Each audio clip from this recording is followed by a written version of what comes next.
Hello friends, and welcome back to the Phantom Tollbooth. When we ended last time, Milo had just seen Chroma the Great conduct the sunset with his orchestra of colors, and they were supposed to wake him at 5:23 in the morning so he could conduct the sunrise. And now we have chapter 11, which is called Discord and Din. One by one the hours passed, and at exactly 5:22, by Talk's very accurate clock, Milo carefully opened one eye, and in a moment the other. Everything was still purple, dark blue, and black, yet scarcely a minute remained to the long, quiet night. He stretched lazily, rubbed his eyelids, scratched his head, and shivered once as a greeting to the early morning mist. "I must wake Chroma for the sunrise," he said softly. Then he suddenly wondered what it would be like to lead the orchestra and to color the whole world himself. The idea whirled through his thoughts until he quickly decided that since it couldn't be very difficult, and since they probably all knew what to do by themselves anyway, and since it did seem a shame to wake anyone so early, and since it might be his only chance to try, and since the musicians were already poised and ready, he would, but just for a little while.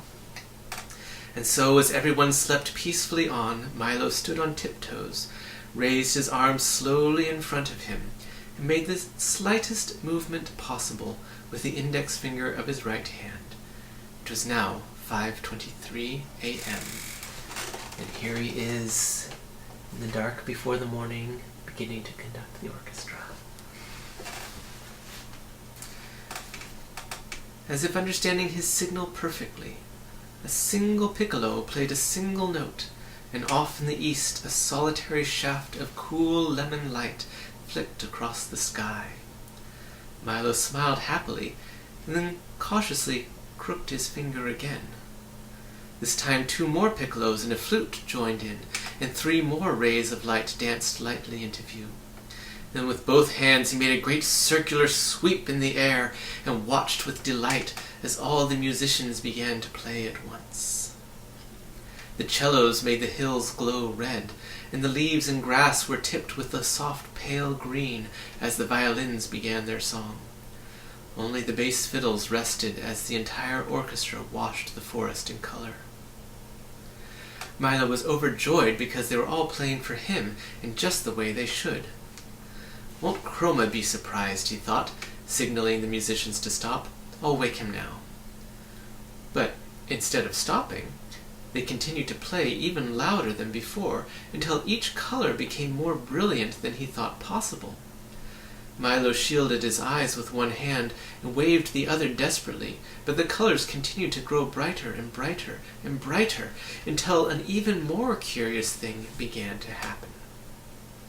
As Milo frantically conducted, the sky changed slowly from blue to tan, and then to a rich magenta red.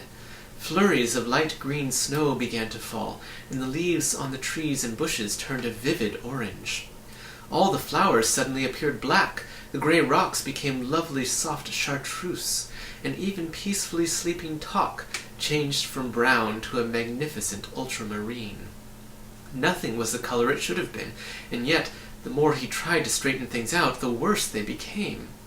"I wish I hadn't started," he thought unhappily, as a pale blue blackbird flew by.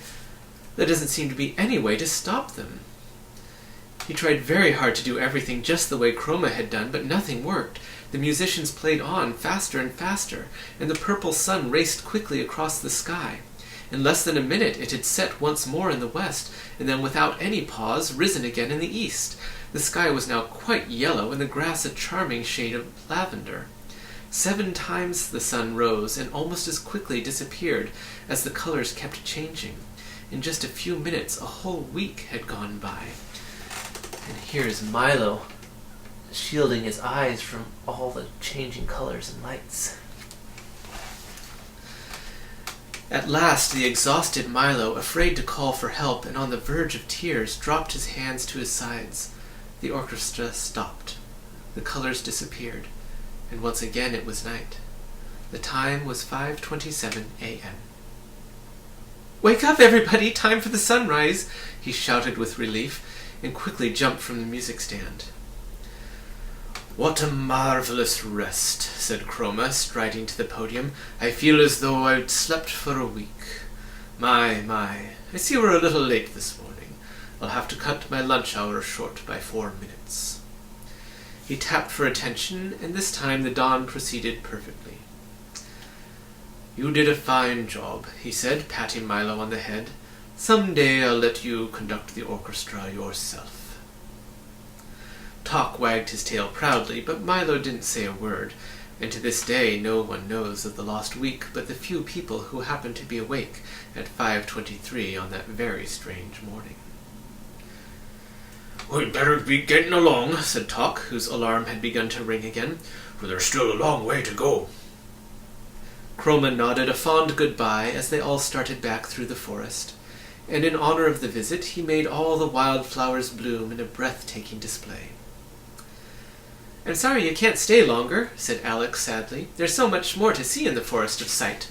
But I suppose there's a lot to see everywhere, if only you keep your eyes open." They walked for a while, all silent in their thoughts, until they reached the car, and Alec drew a fine telescope from his shirt and handed it to Milo. "Carry this with you on your journey," he said softly, "for there is much worth noticing that often escapes the eye. Through it you can see everything from the tender moss in a sidewalk crack to the glow of the farthest star. And most important of all, you can see things as they really are, not just as they seem to be. It's my gift to you." Milo placed the telescope carefully in the glove compartment and reached up to shake Alec by the hand. Then he stepped on the starter, and with his head full of strange new thoughts, drove out the far end of the forest.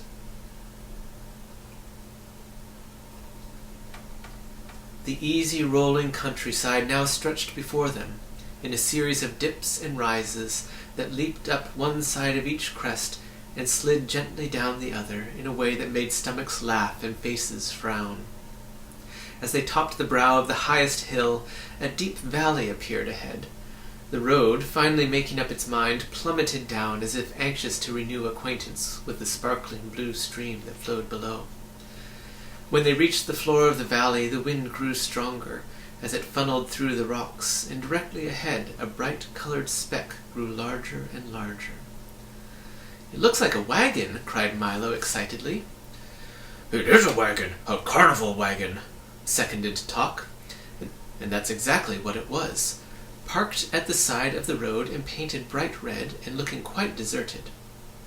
On its side, in enormous white letters bordered in black, was the inscription, "Cacophonous A. Discord," and below, in slightly smaller black letters bordered in white, was "Doctor of Dissonance."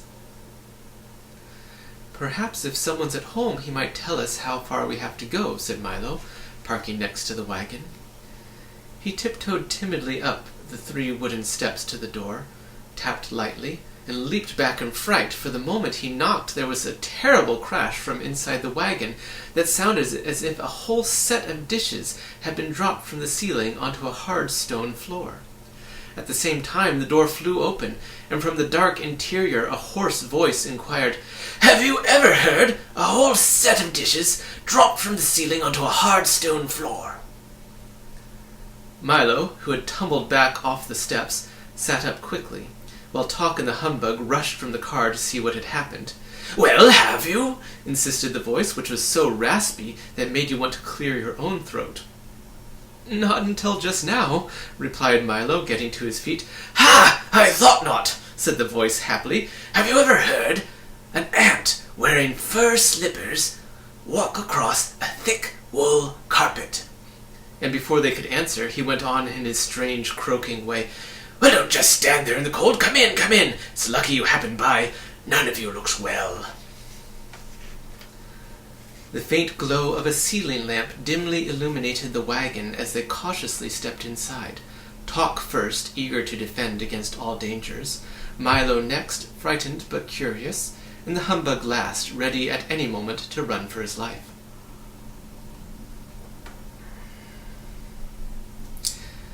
"That's right, now let's have a look at you," he said. Very bad, a serious case." The dusty wagon was lined with shelves full of curious boxes and jars of a kind found in old apothecary shops. It looked as though it hadn't been swept out in years. Bits and pieces of equipment laid strewn all over the floor, and at the rear was a heavy wooden table covered with books, bottles, and bric-a-brac. "Have you ever heard a blindfolded octopus unwrap a cellophane-covered bathtub?" he inquired again, as the air was filled with a loud crinkling, snapping sound. Sitting at the table, busily mixing and measuring, was the man who had invited them in. He was wearing a long white coat with a stethoscope around his neck, and a small round mirror attached to his forehead. And the only really noticeable things about him were his tiny mustache and his enormous ears, each of which was fully as large as his head. And here are our friends entering the wagon, and here is the man with enormous ears. "Are you a doctor?" asked Milo, trying to feel as well as possible. "I am Cacophonous A. Discord, Doctor of Dissonance," roared the man, and as he spoke several small explosions and a grinding crash were heard. "What does the A stand for?" stammered the nervous bug, too frightened to move. "As loud as possible!" bellowed the doctor, and 2 screeches and a bump accompanied his response. "Now step a little closer and stick out your tongues." Here is another picture of the doctor. "Just as I suspected," he continued, opening a large dusty book and thumbing through the pages. "You're suffering from a severe lack of noise." He began to jump around the wagon, snatching bottles from the shelves until he had a large assortment in various colors and sizes collected at one end of the table. All were neatly labeled. Loud cries, soft cries, bangs, bongs, smashes, crashes, swishes, swooshes, snaps and crackles, whistles and gongs, squeaks, squawks, and miscellaneous uproar. After pouring a little of each into a large glass beaker, he stirred the mixture thoroughly with a wooden spoon, watching intently as it smoked and steamed and boiled and bubbled. "Be ready in just a moment," he explained, rubbing his hands. Milo had never seen such unpleasant-looking medicine and wasn't at all anxious to try any. "Just what kind of a doctor are you?" he asked suspiciously. "Well, you might say I'm a specialist," said the doctor. "I specialize in noise. All kinds, from the loudest to the softest, from the slightly annoying to the terribly unpleasant. For instance, have you ever heard a square-wheeled steamroller ride over a street full of hard-boiled eggs?" he asked, and as he did, all that could be heard were loud crunching sounds. "But who would want all those terrible noises?" asked Milo, holding his ears. "Everybody does," said the surprised doctor. "They're very popular today. Why, I'm kept so busy I can hardly fill the orders for the noise pills, racket lotion, clamor salve, and hubbub tonic. That's all people want these days." He stirred the beaker of liquid a few more times, and then, as the steam cleared, continued. "Business wasn't always so good. Years ago, everyone wanted pleasant sounds. And except for a few orders during wars and earthquakes, things were very bad. But then the big cities were built, and there was a great need for honking horns, screeching trains, clanging bells, deafening shouts, piercing shrieks, gurgling drains, and all the rest of those wonderfully unpleasant sounds we use so much of today. Without them, people would be very unhappy, so I make sure that they get as much as they want. Why, if you take a little of my medicine every day, you'll never have to hear a beautiful sound again. Here, try some." "If it's all the same to you, I'd rather not," said the humbug, backing away to the far corner of the wagon.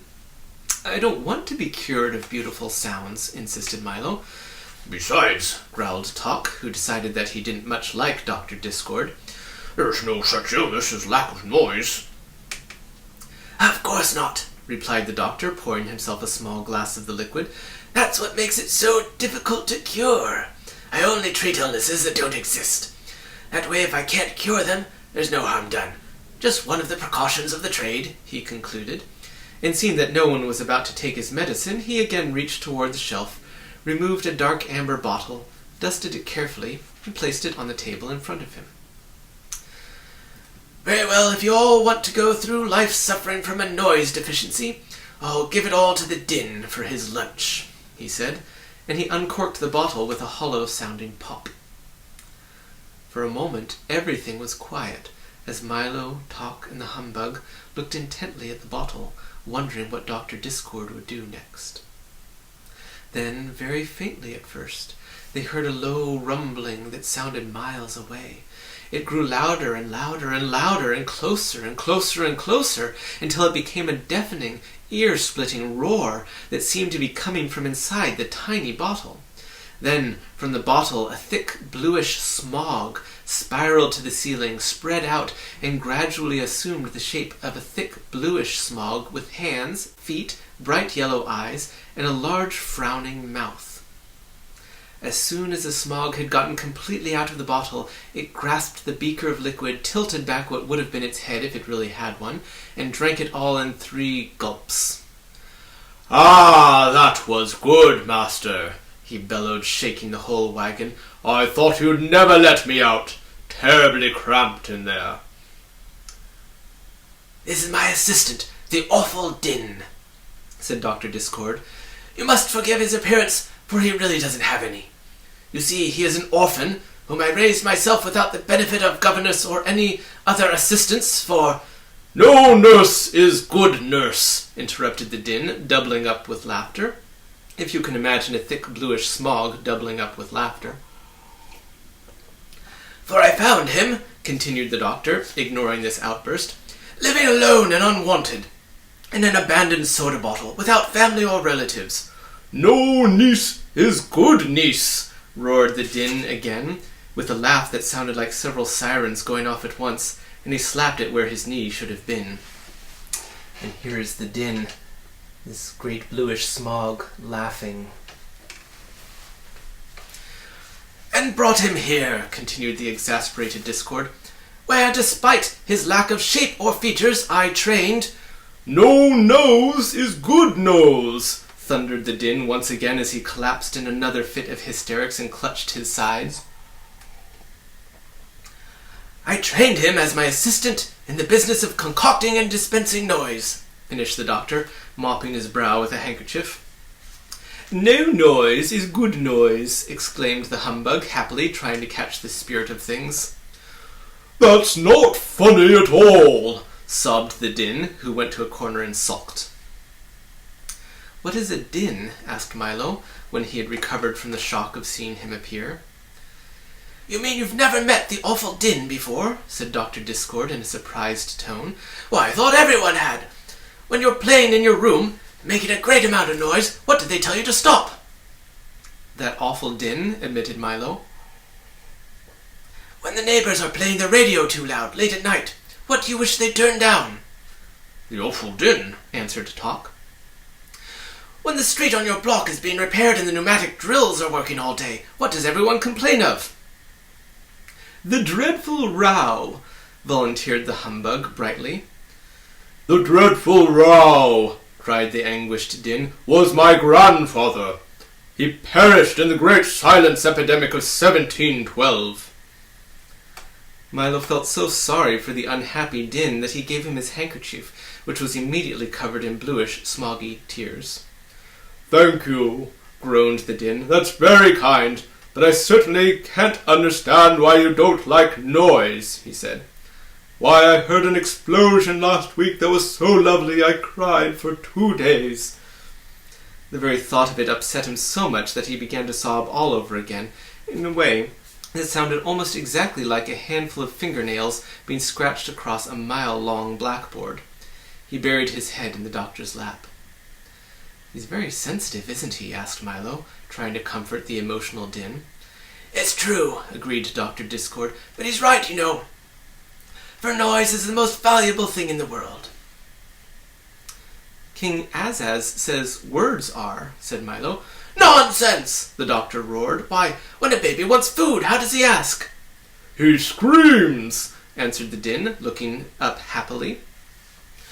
And when an automobile wants gas, it chokes, he shouted again, jumping for joy. When a river wants water, what does it do? It creaks, bellowed the Din as he collapsed into a fit of uncontrollable laughter.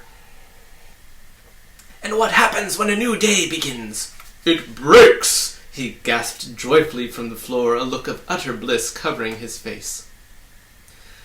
You see how simple it is, the doctor said to Milo, who didn't see at all. And then turning to the tear-stained, smiling Din, he remarked, Isn't it time for you to go? Where to? Asked Milo. Perhaps we're going the same way. I think not, the Din replied, picking up an armful of empty sacks from the table, for I'm going on my noise collection rounds. You see, once a day I travel throughout the kingdom and collect all the wonderfully horrible and beautifully unpleasant noises that have been made, pack them into my sacks, and bring them back here for the doctor to make his medicines from. And a good job he does, said Dr. Discord, pounding his fist on the table. So wherever the noise is, that's where you will find me, said the Din, with an appreciative smile. And I must hurry along, for I understand that today there's to be a screech, several loud crashes, and a bit of pandemonium. And in which direction are you going? Asked the doctor, mixing another brew. To Digitopolis, replied Milo. How unfortunate, he said, as the Din shuffled toward the door. How very unfortunate, for then you must pass through the Valley of Sound. Is that bad? Asked the perpetually worried humbug. The Din paused in the doorway with a look of extreme horror on his almost featureless face, and the doctor shuddered in a way that sounded very much like a fast-moving freight train being derailed into a mountain of custard. Well, you might ask, for you will find out soon enough, was all he would say as he sadly bade them farewell, and the Din galloped off on his rounds.